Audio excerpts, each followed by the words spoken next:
Buntes, ini sa atong barangay Kanituan. Ikatulong na kanina tuig.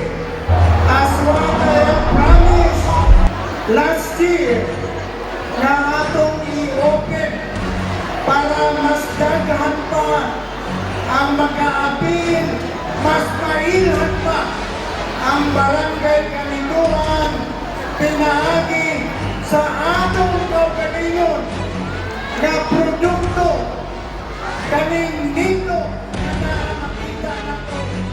The climbing ferns, pag-asa gitagikan ang history sa atong barangay.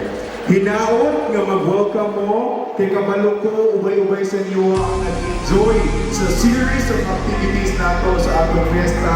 Sugod pa lang sa atong liga, sa Lurong Pinoy, sa Talent Night sa Miss Kanituan, hangtod karon sa Nito Festival. We welcome you sa atong celebration sa fiesta, and hopefully, this is not only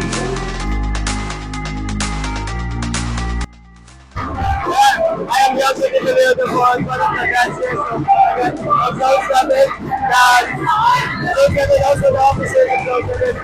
Noel was the last in the North as back-to-back na champion as a Nito Festival in the video.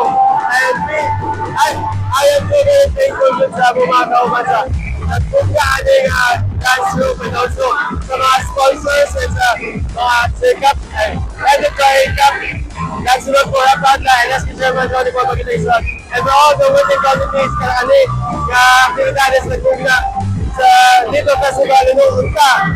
Next year, and we will place the back-to-back champion. And agad salamat po mga Kanituan.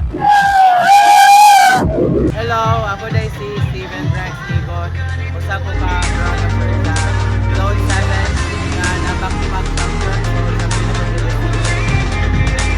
o sa also pasalamat din po sa mga dancers, sa mga sponsors ko, hindi na po ni mabuhat sa Pilipinas ng Manila. And also, magpasalamat din po sa mga katalan nasa likod na nito pinaka-result sa pag-iwala ng program. Siguro na ako kung ba ako go-work on work from home na isip din may balance na sa practice day 6 p.m. to 10:30 p.m. tapos hindi pa din sa bahay nila 6 p.m. kuman kayo student. So dahil more sometimes 8 kami magsugod. So usapod na ang behind po sa among mag-process ani i-make sure na mo na-wow factor and at the same time hindi balik-balik ang steps. And also since dito festival man siya, i-make sure sana mo nga ang message kay ma-relay yun siya sa mga audience and maka-G siya tapos dili siya lisod sabto. Okay.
Bye-bye.